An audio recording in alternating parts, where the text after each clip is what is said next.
I opened up my eyes, and there in front of me is a fellow driving a white pickup truck, and he was motioning me to come over, and he did not say a word. He was stoic until he said this: "You're going to walk through the desert." I said, "Yes." He said, "That desert is going to kill you." I didn't know what to say. I didn't say anything. So he said it again. He said, "The desert's going to kill you." I said, "Thank you." What do you say? What is up, my witches? Welcome to the Queer Soul Alchemy Podcast, a supportive community helping queer folks to embrace their authentic selves by exploring yoga, astrology, and spirituality. I'm your host, Lee Davey. Welcome back, everybody. I'm your host and favorite queer envy priestess, Lee Davey, a 500-hour certified yoga instructor, 600-hour certified Ayurvedic health counselor, and 100% certifiable self-development nerd. And in this episode, you'll meet one of my longtime teachers, Swami Shankarananda, a yogic monk of the Shivananda Yoga Order. Guys, I'm super stoked to share this fascinating and inspiring conversation with the Swami with you. The Swami shares about his journey from living as a deeply depressed and yet conventionally successful jet-setting businessman to taking vows of renunciation in India and returning to the United States to walk across the country for 2 years on a pilgrimage for peace, carrying in nothing but a backpack when the man hates walking. Learn about how my yogic path first intersected with his yogic path, which was a powerful moment that highlighted my first official steps in walking the lifelong yogic path. And finally, at the end of the episode, I will share with you guys some ways that you can study with the Swami yourself. But first, new episodes of this podcast drop every Wednesday, posted to Spotify, Apple Podcasts, and YouTube. Wherever you're listening from, please help this queer little light of mine shine by leaving me a like, a comment, and a nice little 5-star review. And make sure you subscribe, honey, so that we can help other queer spiritual seekers find this magic little corner of the interwebs. Don't miss out on exclusive access to my free self-care resource guide, which I've specifically curated for you to support your journey with spirituality. To download this guide and be the first to know about upcoming queer yoga retreats and events, please sign up for our email newsletter on our website at www.youareloved.one/pod. All right, y'all. So I met Swami Shankarananda Ji for the first time in 2017 when I was doing my first ever 200-hour level yoga teacher training. So right at the start of myself truly stepping onto the yogic path. And the lead trainer of our group had invited him to come in and speak to our YTT cohort. This was a few years after the Swami had finished the walk. So at the time, he was living out of a tiny RV trailer called Prema, which means love in Sanskrit. And he would just travel all around the country. So he had just finished walking coast to coast across the United States for 2.5 years for peace. And having met many yoga studio owners and practitioners along that journey, including Michael Curtis, with whom I was studying at the yoga place in my hometown of North Canton, Ohio. So he was traveling around and just visiting all of the people that he had met. And to this day, you guys, I vividly remember the moment the realization dawned on me for the first time in my life. While the Swami was speaking to our group, I just realized I wanted to dedicate my life to this. I knew for some reason it clicked in my head when the Swami was speaking to us that I wanted to dedicate my life to practicing, living, and eventually teaching yoga. I just had so much clarity in that moment that I simply would never be fully happy doing anything else. Like, this was it. Over the past nearly a decade now, I've had the privilege of spending significant time practicing and studying with the Swami, studying yogic scripture with him, and attending his silent retreats, which have been a huge inspiration for me to start offering the yoga retreats that I currently offer. And I still help him out with organizing a few of his silent retreats in the Northeast Ohio area. And I also teach yoga asanas, which are the yoga poses at those retreats.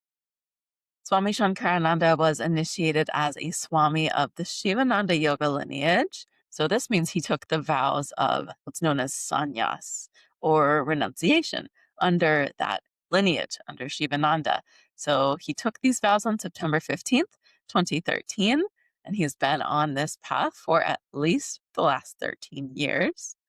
So listen to the end of the episode, you guys, to learn about how you can join us for the silent retreats in Ohio this fall and study and connect with the Swami yourself.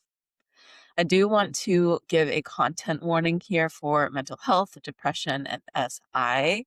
So if you're not in a good headspace right now, maybe consider watching this another time. Definitely take care of yourself. But if you are in an okay headspace and you're wanting to move forward, just please be aware that this conversation does start out discussing mental health challenges, specifically depression and SI. So, with that being said, let's get into this interview. Welcome. Thank you, Lee. Tell us a little bit about starting at the beginning. How did you become a Swami? What preceded that? What does being a Swami mean? And your earthly journey in this lifetime so far?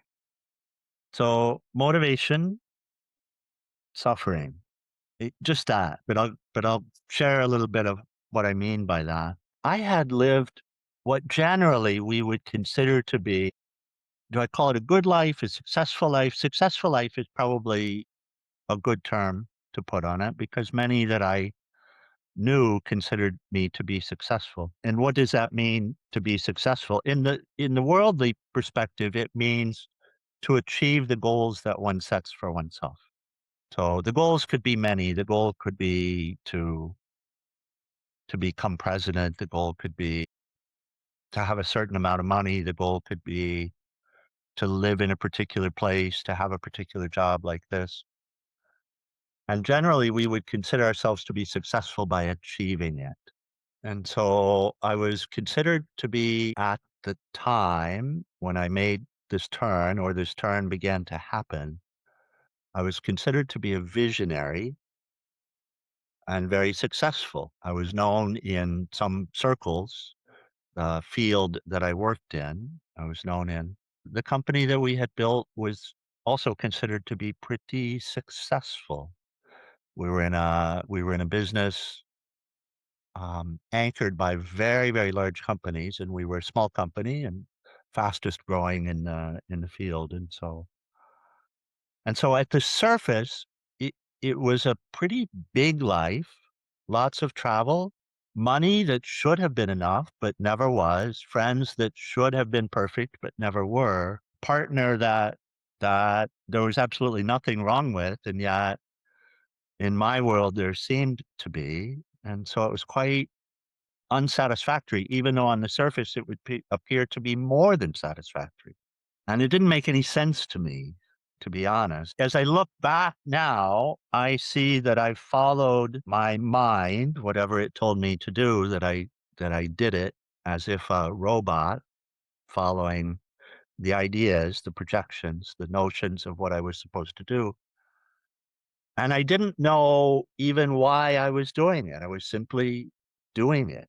There's where I would be considered to be successful because whatever the mind told me, whether it was this amount of money or this place or this contract or this person or to befriend this person or to hire that person or whatever it was, I had the ability to envision it.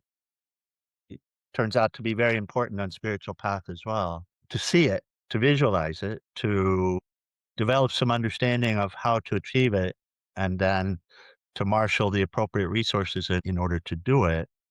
And generally, success meaning to accomplish whatever it was. And yet, we have this term in the West, rat race, which is this idea of chasing one's tail in a circle. And that is the sense that I began to have. It didn't clarify, but I will tell you this, and everyone watching this will know this at some level or another. But satisfaction is fleeting. I don't mean success from the worldly perspective where we achieve a thing. That's not so fleeting. We achieve it. But when we achieve it, there's a satisfaction that comes with having achieved. And everyone experiences this. And I experienced it a lot. And yet it's fleeting. It didn't last. It never lasted. Satisfaction invariably gave way to dissatisfaction once again. This is a theme of this way of living, what we call worldly life. And worldly life is not bad. We don't mean that at all. I just mean that a life focused on attaining or getting, I finally learned, doesn't fulfill. And that learning took a while. So, what I had come to realize is no matter what I did, no matter what I achieved, and there were incredible goals that seemed so distant and we would achieve them, the organization or in my own personal path. And that great satisfaction would come for a short period of time and sense of pride and accomplishment and all of this. But then how long would it last? A few moments, a few days. And then there's something else. And the something else seems just as important as the last thing in this inner world. And so I came to a point finally where I just became disgusted with it. But here's how it played out. It played out as a Great Depression. I call it the Great Depression, not the one in 1929, but this one. And for 3 years, better part of 3 years, every day, my prevailing thought was killing myself, was how I could kill myself, how I would do it. I would plan it often, and I think number 1 on the list was driving into a bridge.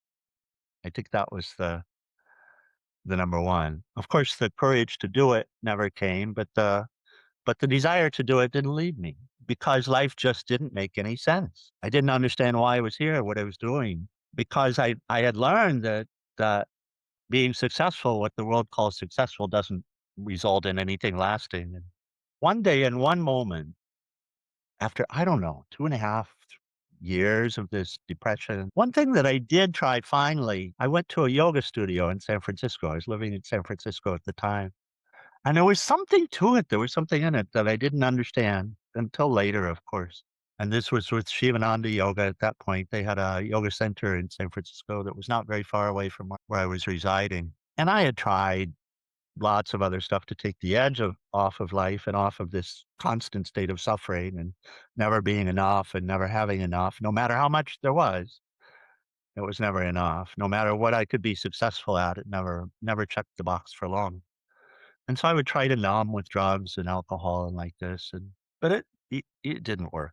And I'll joke sometimes that the experience I had with yoga, practice of yoga was different. It was just the practice, what we consider to be yoga in the West, which is asanas, and that's what I was joining.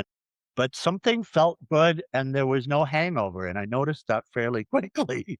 That is, I had my wits about me still after having felt good. So that was quite remarkable. One day, in one moment, it's like this inner child voice, this young Charles, which was the birth name, spoke up within me and said these words: all I ever wanted was to be happy.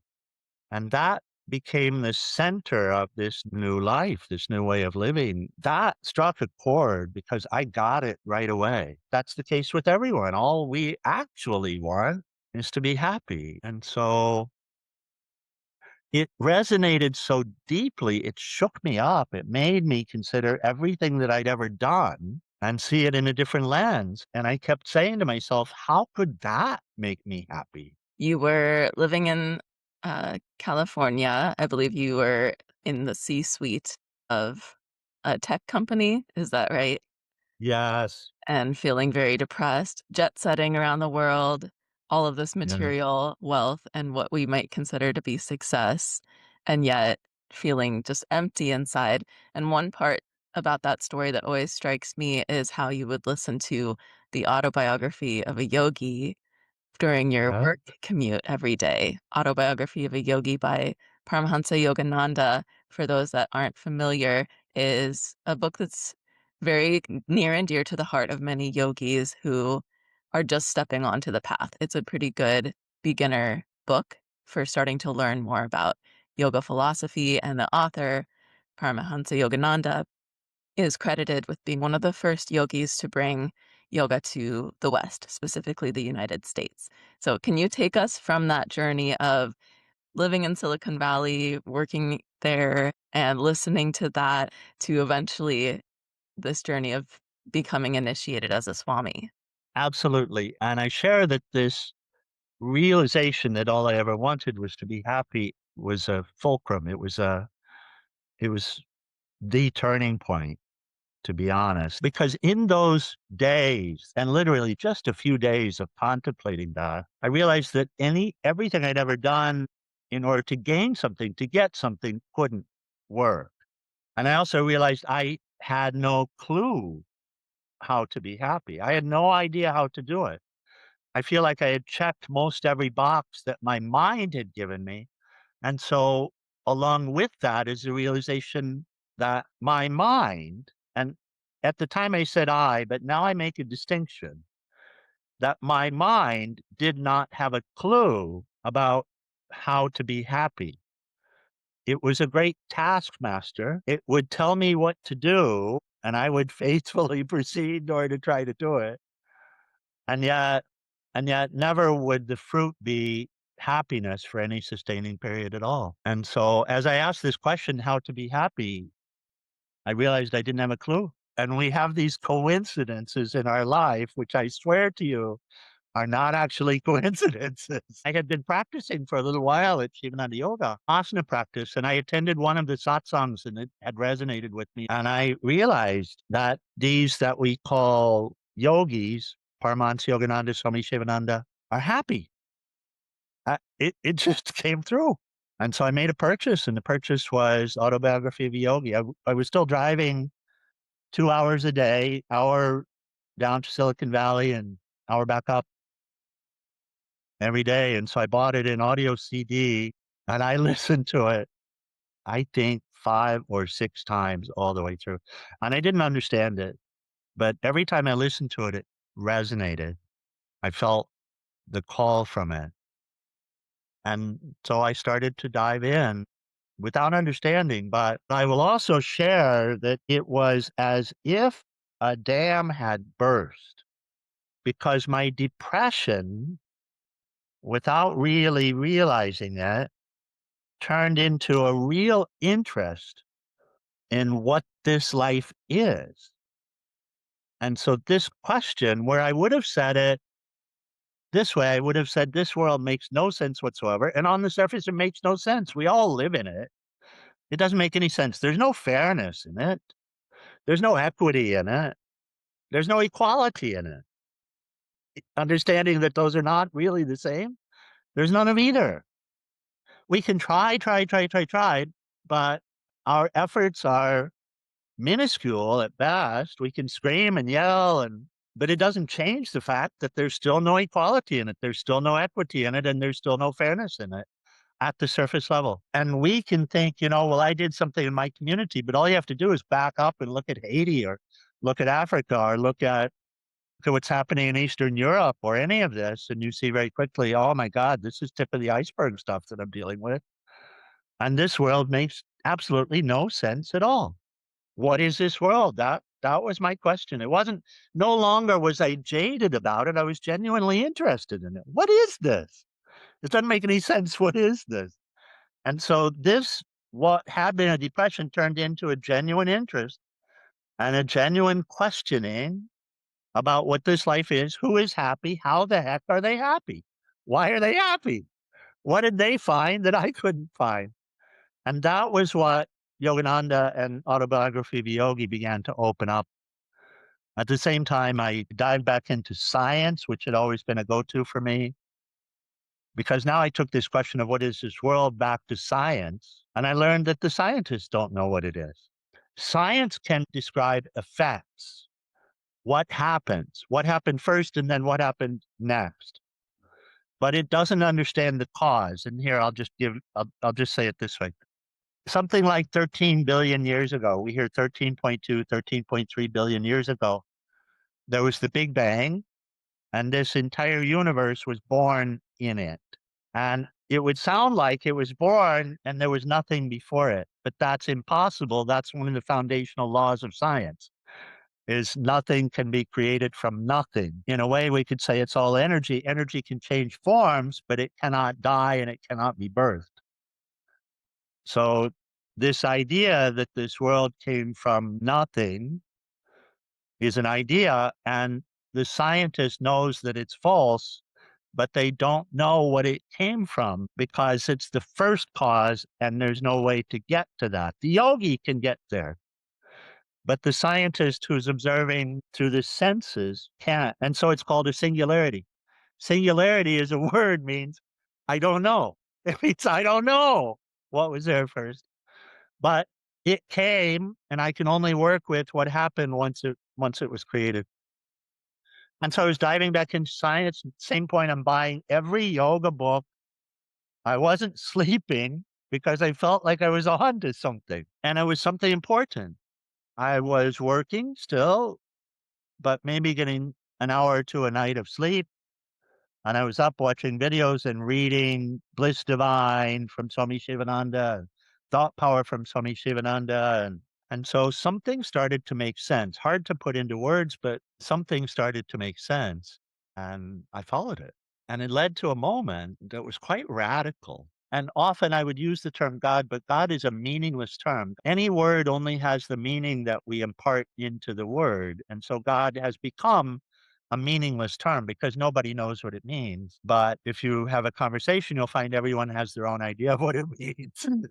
Regardless of the word, in a flash, in a moment, at some level, I got it. It just came and I got it. I got the unity. We all say we are one, but in a flash, I got it. And the tears flowed and I fell on the floor and I surrendered to it. And I said, all I want is to know you and to serve you.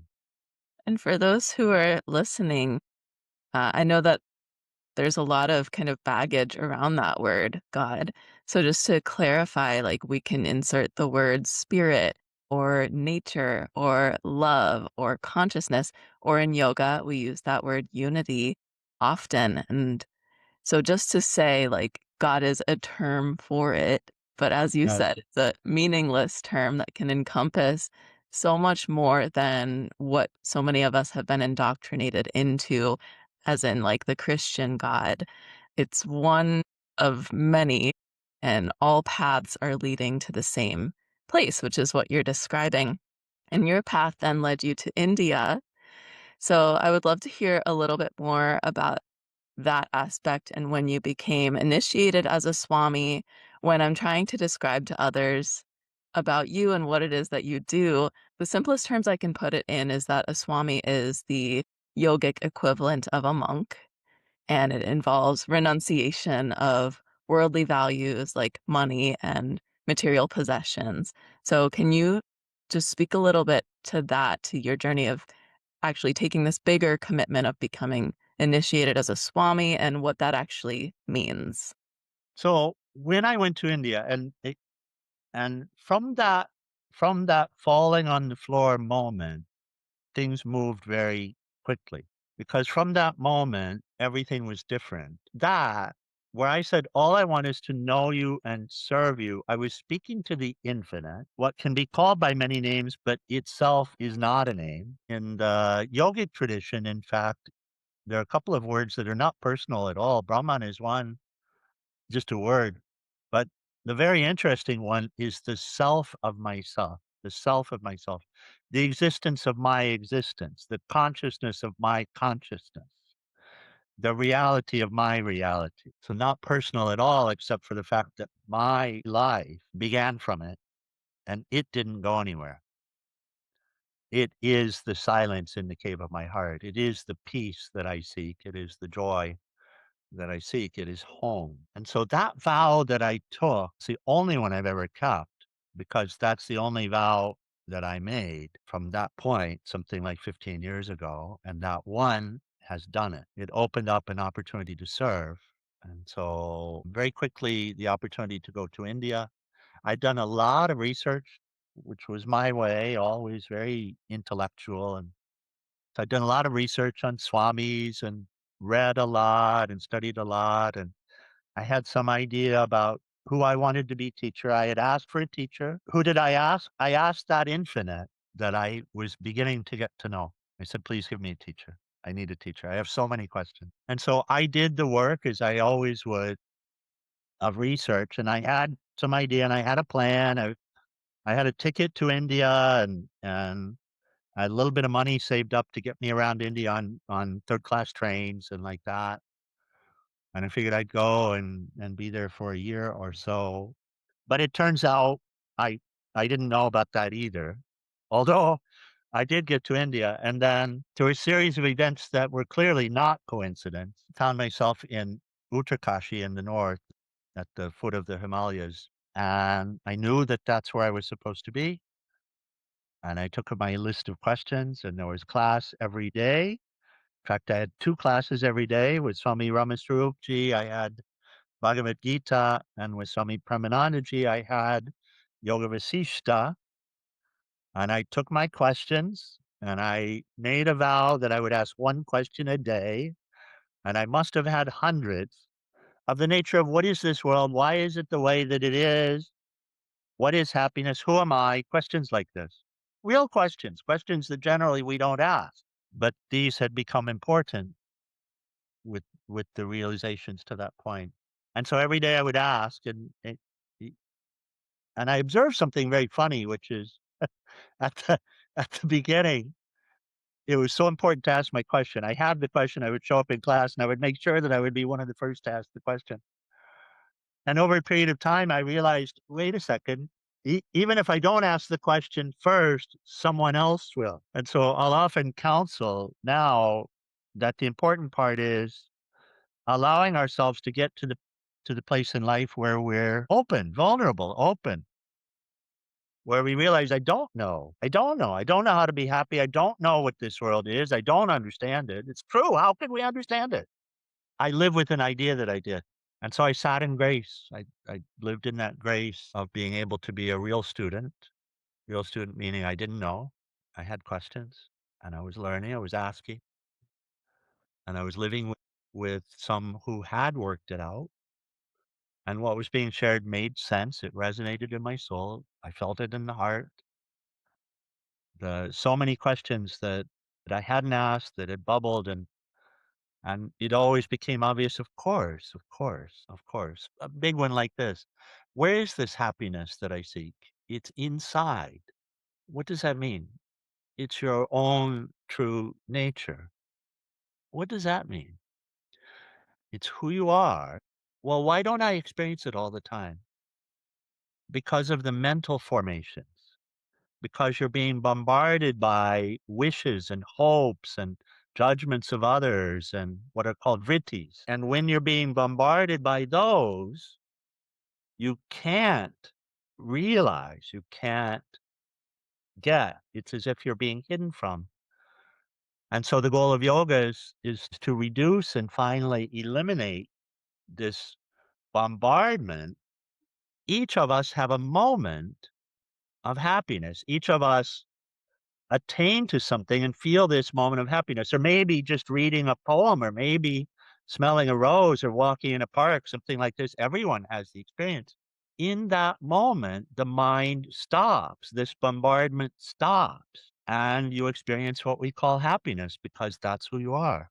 And I got it. It was very simple and there was enough cleansing. I got it. I didn't trust it completely, but it made more sense than anything else because clearly it wasn't in the new car. Clearly there wasn't an amount of money that had happiness in it. Clearly there wasn't a partner that could make me happy. I think we all figure that out at some point. And so I allowed for it. I was just living that life and I could have lived it forever, except I had committed to serve. And so I reached a point where I had enough of an understanding, a lived understanding, an actual living of it, and the actual cleansing of the mind, where the vrittis became less and less, and an understanding of the practices and how the practices work, how they all fit together in order to reduce this noise of the mind, in order to allow us to dive within ourselves and find this ocean of peace within ourselves, how to begin to embody it. And so there had been enough that even though I wanted to stay, I couldn't because I was being asked to serve. So, renunciation in a nutshell is that surrender that you spoke of. I think when we hear about renunciation, there's a lot of resistance that can come up, even the idea of non-attachment in yogic philosophy. Because how am I supposed to not be attached to my loved ones, my children? And when you are initiated to become a yogic monk or a Swami, you are asked to take these vows of renunciation, as in not owning material possessions, not reaching for those things outside of ourselves, those worldly things that our mind will lead us to think brings happiness. But it doesn't mean that you can't enjoy those worldly things. Like, for example, now you do have a house, you do have material possessions, but the renunciation is a mental renunciation of not being attached to those things. Can we take that point and turn it a little bit? Because I swear to you, I don't have anything. What renunciation really is renouncing one's idea of oneself. It's not the renunciation of the material possessions. And I'll address this at two levels, and this is a challenging point to get at. This idea of material possession, that I own something or that I am owned, it's so powerful, so strong that it's hard to get past it. I'll show you this tin of Altoids. And this may seem just completely ridiculous, but I could say that I own these because I purchased them at the store and so they're mine. I could say that. But let's take just a moment and see. Now, ownership, if I were to own it, it would come from something that I had done in order to get it. I didn't make them, so I can't claim that. I can't claim ownership by right of having made something. So now I say, okay, well, I bought it with my money. Well, let's take a moment with that. How did I buy it? I did work in order to get it. Okay. Whose energy did I use in order to do the work? Well, the food that I ate. I got the energy from the food that I ate in order to do the work that I did to get paid the money in order to buy the box of Altoids. Okay, the food that I ate, did I own that? That energy in the food, was that my energy? Did I own it somehow? Just because I ate some leaves, where did that energy come from that was in the leaves? I didn't put it there, so I don't own it. And I encourage everyone to have an interest in life and to ask questions, because only if we have an interest in life and ask questions can we follow these threads and begin to see a little bit more of what my life is. It's not that I renounced ownership of things. It's not like I gave all the things away. In a nutshell, I could say I renounced the idea that I own. I never did. I never could. I can't own my life. How much control do I have over my life? How much of my life is dictated by the things that happen to me? And how much control do I have over those? What do I really have control over? And it's also a very healthy discussion. But generally speaking, when we're caught up in life, we try to control the things we cannot control, and we don't try to control the things that we can. And so, what I learned I had the capacity to control was my longings, my ideas about the world, which were always opposed to others' ideas about the world.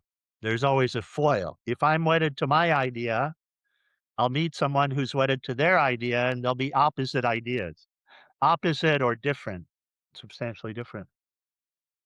And so, really, the renunciation was and is the renunciation of the fundamental idea of me, renunciation of the body idea, renunciation of the idea or notion that I am the body, because I'm not. No one is. Birth and death are silly notions, just like that. And it's the first law of hydrodynamics. And it is a law, a basic law of physics, that nothing is created and nothing is destroyed. It simply changes form. This body that I inhabit now was tomatoes and potatoes, and by the way, lots of cheese puffs. This body is food. I eat and accumulate, and it goes into the body. And then after I leave this body, it goes back to the cows and the plants, the tomatoes and all of these. It becomes them once again. So no birth, no death, really. I'm not, but I subscribe to the notion that I am. So I renounce the notion. I accepted simply to live life as it is. And this is the other element of the renunciation. Renunciation of the idea that I know what needs to be done, number one, but also renunciation of intentions around what life owes me, what I'm supposed to get. In the renunciation, I accepted life as it is. However it chooses to show up, I accept it. So renunciation of self-will. But there are founding principles that I subscribe to: care, honesty, vulnerability, truth, respect, acceptance, love. These are requirements on my end, basic building blocks for happiness, to be happy, to have a full, rich, happy life. I think this is a beautiful segue. Thank you for explaining renunciation in a nutshell. Yeah, the relationship to, or it's a mental process. And part of that is the radical acceptance, the radical surrender and surrender of self-will, which then led you to coming back to the US, and I think we started to get into this because you were in India enjoying this new path, and the guidance came to do something that the little s self didn't necessarily want to do, but the big S self, the higher self, was guiding you to come back and to walk pilgrimage. So can you share a little bit about that journey? I've been invited to stay as long as I wanted to stay, and in my world, I wanted to stay forever at ashram. So pleasant, so encouraging, supportive. That particular environment, not easy, but still. And I would sit for meditation every day. At that point, I was sitting 3 times a day. And one day, in one of those meditations, a vision of walking across the country came. And I did what we're taught to do as meditators, and that is I let it go. I released it. I don't want you. I let it go. But it came every time I would sit from that point on, a vision or an idea or a notion, and I'm as unlikely of a pilgrim as has ever taken birth because I don't like to walk. I still don't like to walk. But after a month, it was about a month, I finally got it, because I'd committed myself to service. And I didn't know how I would serve in walking pilgrimage, and as I began to investigate it, I came upon Peace Pilgrim, and it resonated with me very deeply, and I got it. I got it at the level of just saying yes. I said, "Okay, I'll do it." I understood that it was the highest self, universal, that was putting this forward. It didn't go away. It kept presenting itself in gentle ways, loving ways, and at some point, I realized I can't turn away from it, so I said yes, and I began some preparations. Most of the preparations were mental, re related to the attitude, but just for a moment, let's just accept or allow for, I'm not asking anyone to believe it, just allow for the possibility that I'm not the body. I have a body. I have a body. Functionally, I use this body in the same way that I use a knife or a spoon. Here I have a spoon. I eat yogurt with the spoon. So I use the spoon and then I set it down.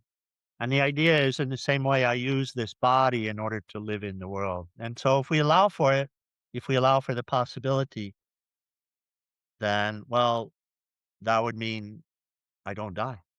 But every time I would think about walking across the country, the idea of dying would come, and I'd shudder with it.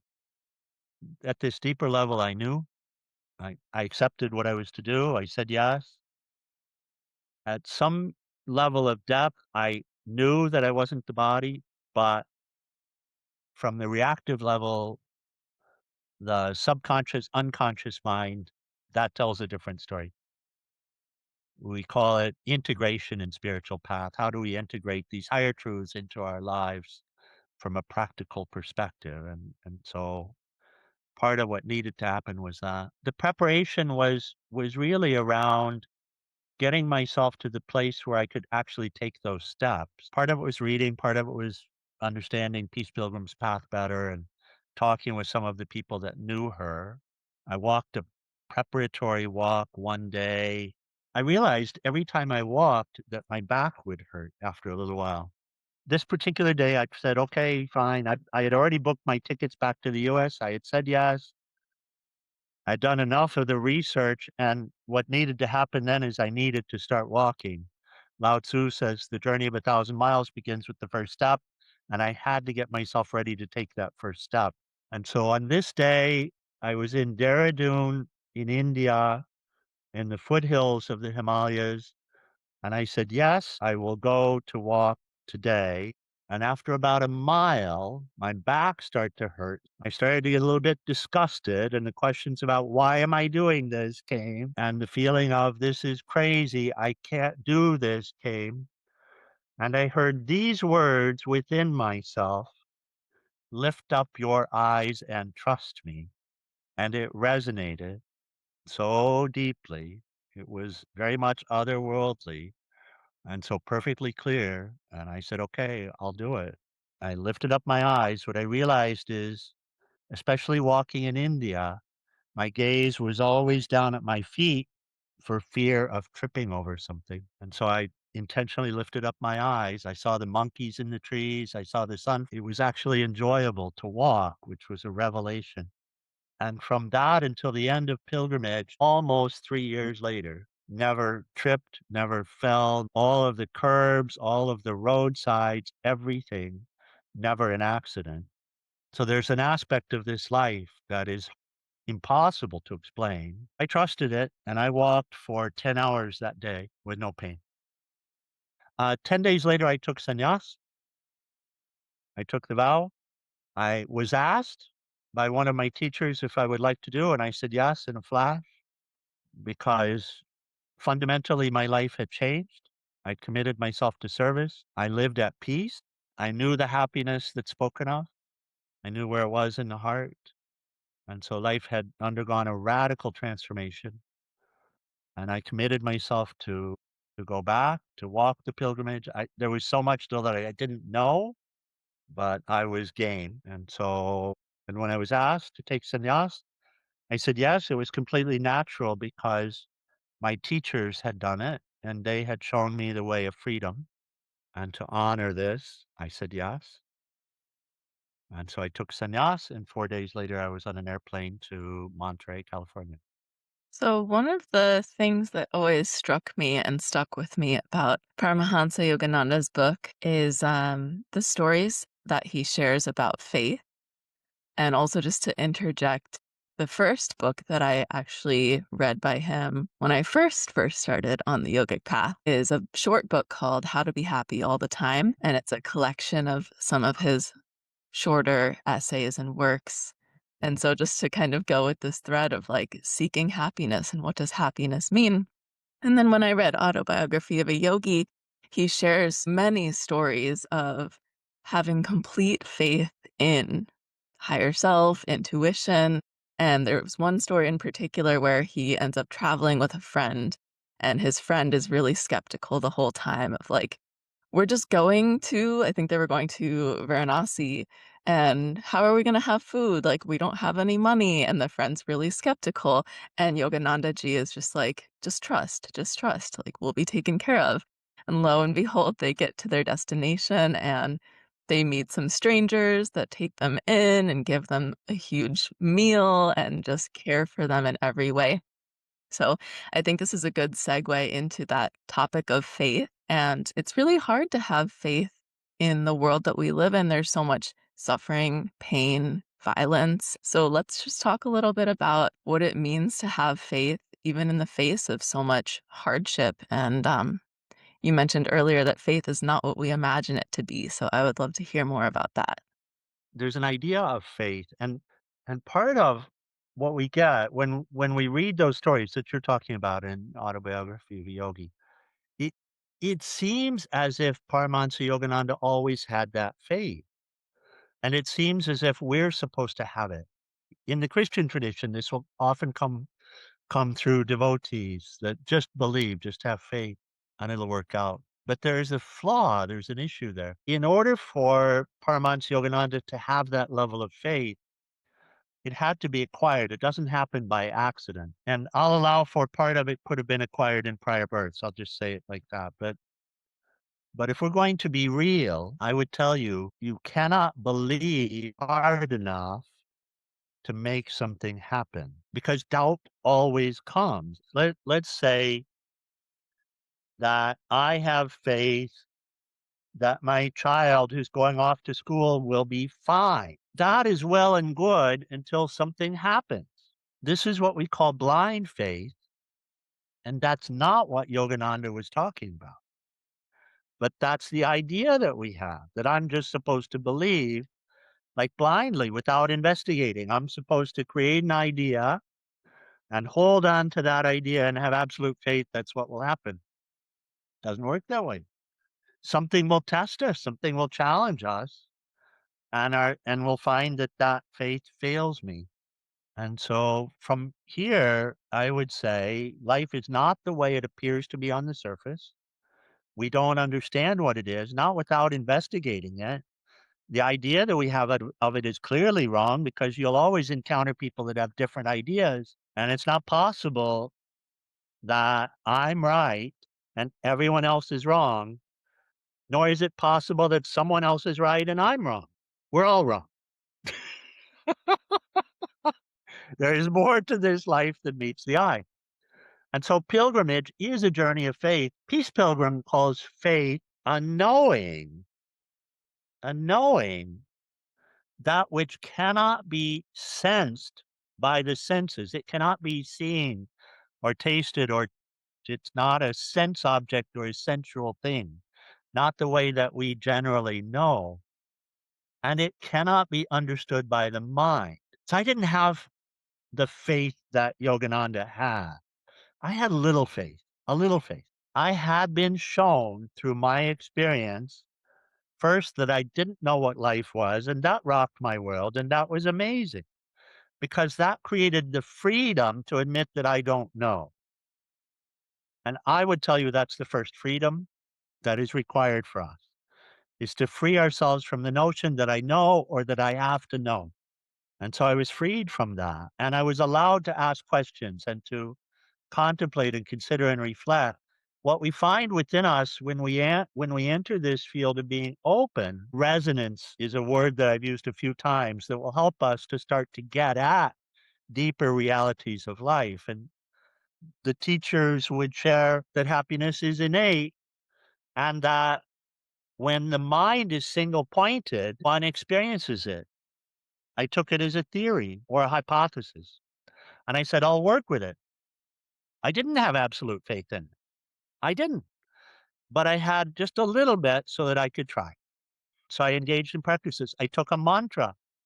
I found the practice of mantra to be revolutionary. It's a foundational practice. Mantra is a vibration. Simply by mentally repeating a vibration, a particular vibration, which in itself is centering, the vrittis, these other ideas began to become less and less, and I experienced more peace. Now, that's not common knowledge.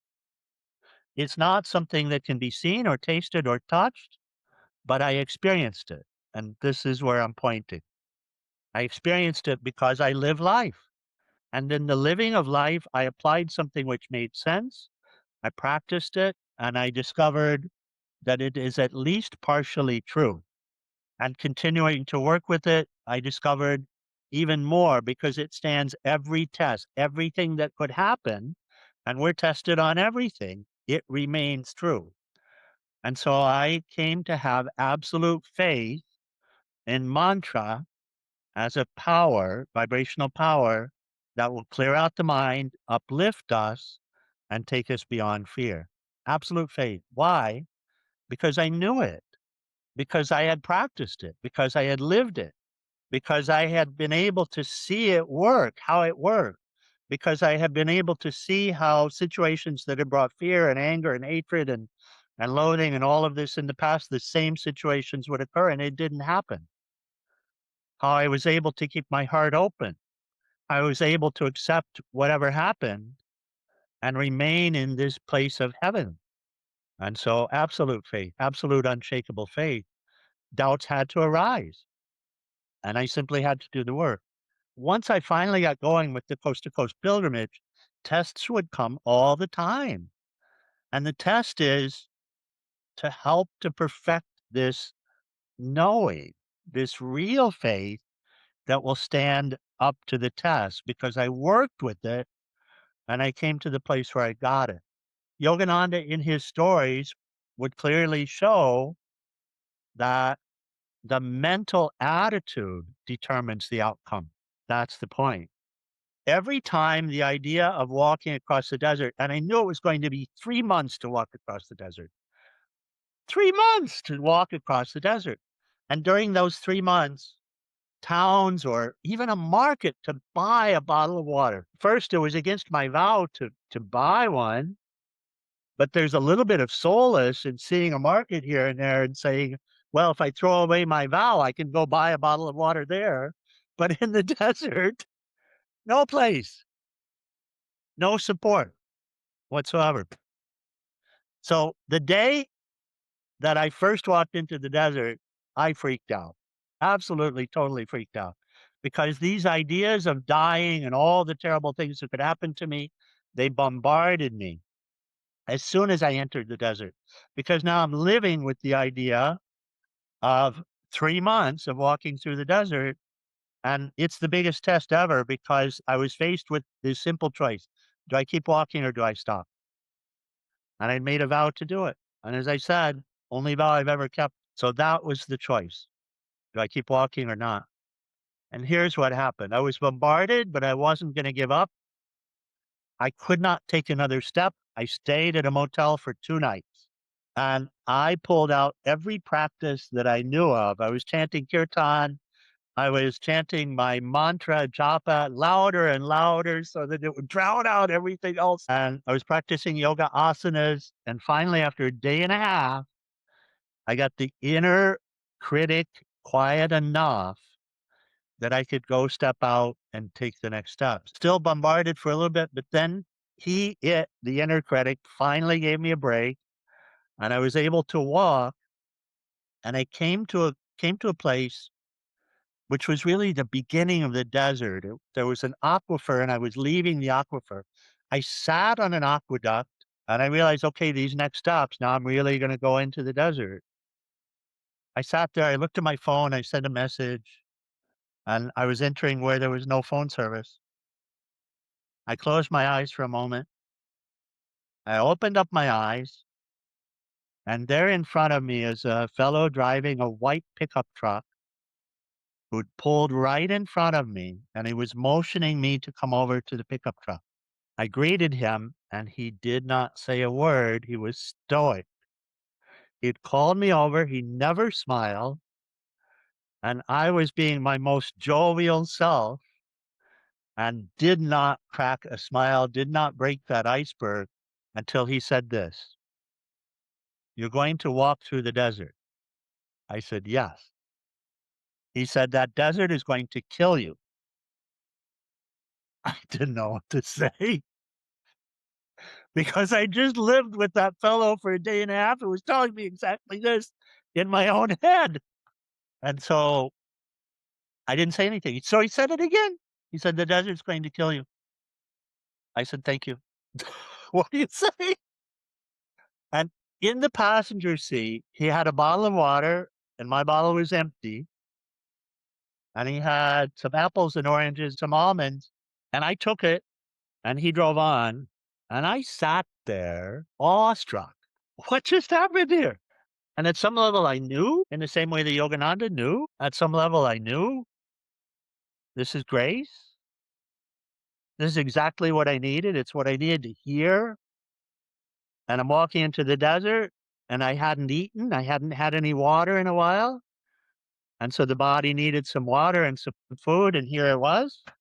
And the question comes, where did he drive from? I look and see, try to figure out where he came from. I don't have a clue. I can't figure it out. Where did he go? I looked the direction he drove. It doesn't go anywhere. The road didn't go anywhere. And that was a confirmation. And so I sat, I enjoyed part of the water, I enjoyed part of the food.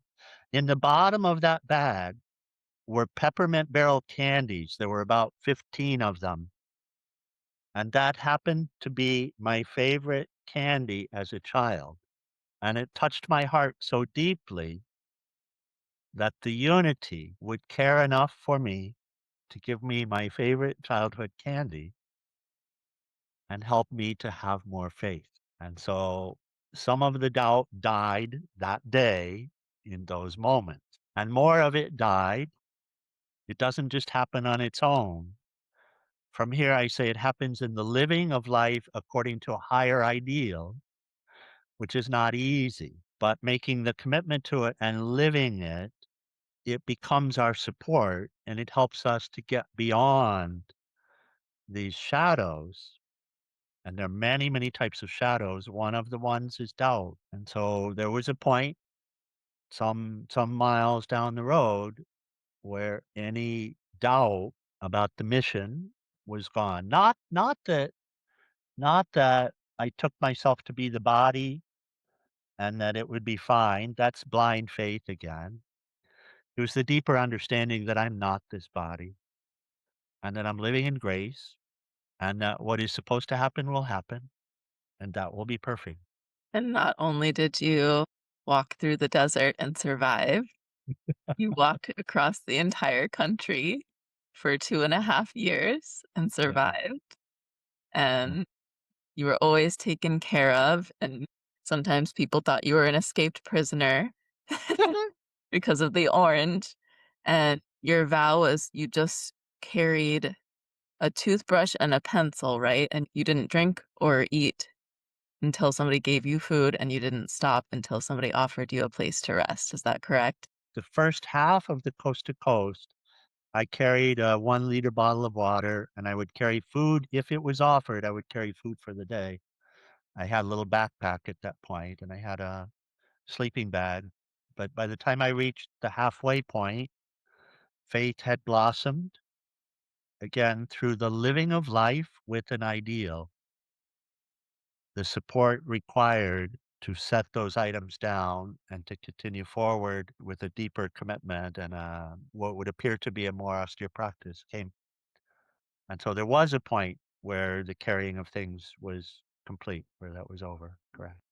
So I wanted to have you share that story and just talk a little bit about faith because I think, yeah, it's a really important distinction, the blind faith versus faith that is based in experience. And when somebody's new to yoga and meditation, I think it's hard to know what it is that we're being faithful to because, in my experience, faith is listening to the intuition, the higher self, whose voice is so quiet, it's persistent, but it's subtle. And most of the time, the fears, anger, emotions, all of that overshadows that quiet, subtle voice so much that it can just be really confusing, especially again in a world that keeping in mind current events and politics and just the ongoing violence. And there's so many reasons to be afraid. So, what would you say to all of those who feel afraid and hopeless right now? And what is the guidance to be able to hear that voice of the intuition and follow that? Honesty, vulnerability. Here's part of the situation that we're in. From here, I've lived in different worlds. I've lived in several different worlds, and two of them are remarkably different. Each of us have our own ideas, our own notions about what life is, what's happening outside, what's happening inside. Each of us have different notions and ideas. We can call that our world view. And it turns out that we experience the world according to our worldview, not necessarily what the world actually is. And we learn some things in the living of life. We learn that anger begets anger. We learn that hatred begets hatred. We learn that what goes around comes around, that my life is not an isolated life. I'm receiving from life, but I'm also giving to life. And what I'm giving, I also get back. The Buddha said this about anger specifically. He said that being angry with someone is like trying to kill them by drinking poison. And by the way, I get it. There's no judgment here. I used to live in that world. There's no judgment. I just simply want everyone to be free and happy and I serve the cause. But what the Buddha said is correct. That when I choose to be angry, and of course, from from a particular perspective, it seems like anger is so natural and it just comes and it's righteous and there's nothing wrong with it. At some level, yeah, there's nothing wrong with it, except for the fact that it boomerangs. It comes back to me. That when I operate from this place of anger, then I live in the place of anger and everything becomes more caustic. My entire life becomes more caustic. So there's this fundamental principle that we each discover. We learned that my reactive mechanisms, such as fear, anger, judgment, hatred, don't work the way I would hope that they would. That they don't actually make the world a better place. And if I look at my heart of hearts, this would be true for every one of us, even though it might not seem like it. We actually all experience this motive to love everyone. But we also experience the idea that others are unlovable. We experience both. We experience both. One comes from the heart, if I'm to put a name on it, one comes from the heart, the highest self. The other comes from the head, the mind. It provides my worldview. And so from here, life is hard. Life is not easy. It's a fundamental fact of life. Life is not easy. I have learned and do my best to share it is not what we take it to be, and there are different approaches to live life. With one of the approaches, it just seems to get worse, and that's what I was sharing earlier when we began our talk. And from another, it actually gets demonstrably better, lighter. There's said to be two paths, and Peace Pilgrim would describe it as living life to get and living life to give. And again, this is completely non-judgmental, just laying it out. One path has us trying to fix and bring about outer conditions that are satisfactory through my own efforts, through my own anger and all of the things that come with it. And the other has us accepting it as it is for the moment in order to stand down and be free of this fight or flight and ask the question, could I start from a place of love, and what would that do? If you had one thing that you would want people to take away from this conversation, what would that be? I would inspire everyone to allow for the possibility that we don't understand what's happening outside of us, but that we can understand what's happening inside of us. And just like the serenity prayer, it's a good place to close.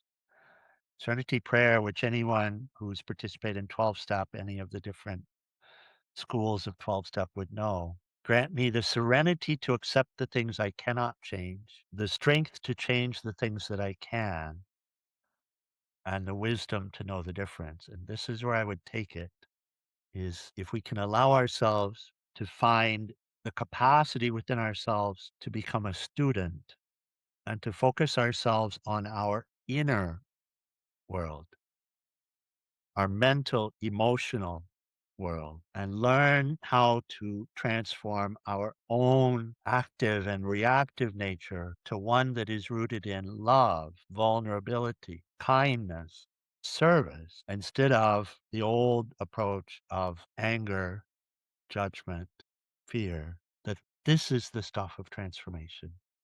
This is what yoga is about. And this is what this Swami has dedicated his life to, is sharing this way, this path of freedom, even in spite of all of the things that happen in the world, learning how to live in a beneficial way, to touch hearts, to reach the gold in everyone, and to find ways to encourage, to uplift, to transform. Beautiful. Thank you so much for sharing your time with us. Your organization is called Divine Grace Yoga, and I'll link your website. You've also written a book for anyone who is interested in hearing more stories about the pilgrimage in particular. So that book is on the website as well. Is there a specific place that is the best place to connect with you that you would recommend? Ah, so anything. Social media tends to be Facebook and YouTube, and known as Peace Swami on YouTube. Facebook, email, text, phone, all of this is public. My intention is to be support. I've learned much that can be shared. And so anyone should feel welcome to reach out, to have a conversation, and I'll do whatever I can to be of support. Thank you so much. So there you have it, you guys. I'm super curious to hear your thoughts on this conversation. Did you find it inspiring? Was there anything in particular about the Swami's story that struck a chord with you or that resonated? And do you have additional questions? If so, please share with us in the comments. To summarize, in this episode, you learned about the life so far of one of my longtime teachers, Swami Shankarananda, a yogic monk of the Shivananda yoga lineage. I shared a bit about how I met him and how he's inspired me on my own spiritual journey. And the Swami shared about his unique and inspiring journey from living as a deeply unhappy businessman to walking across the entire United States for 2.5 years, including walking across the Mojave Desert for 3 months with nothing on a spiritual pilgrimage for peace. I hope you found this episode as uplifting and inspiring as I always find conversations with Swami. If you're in the Northeast Ohio area, I'm excited to let you guys know that in addition to Queer Soul Alchemy's annual queer yoga retreats that will be coming up this fall, we are also planning to support the Swami with 2 additional silent retreats. So the first one will be September 12th to 15th at Yoga Central in Canton. And the second one will be October 12th to 14th in Cleveland, Ohio, exact location to be announced. And all of the Swami's retreats are completely donation based, you guys. So I highly, highly recommend attending one. It is truly an incredible opportunity. So I'll be sending out details for both QSA's upcoming fall retreats and the upcoming fall silent retreats through our email newsletter as we get a little bit closer to the events. So if you're interested in joining any of our events, coming to a silent retreat, or just staying in touch in general, the best place to do that is the email newsletter. And you can sign up to join that at www.youareloved.one/pod.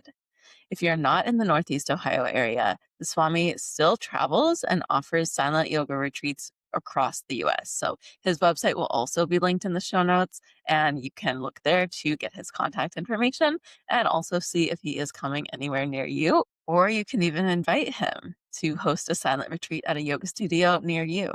Thank you for tuning in, and until next time, let's stay connected and stay witchy. I'll talk to you soon, and blessed be. With all my love, Lee Davy.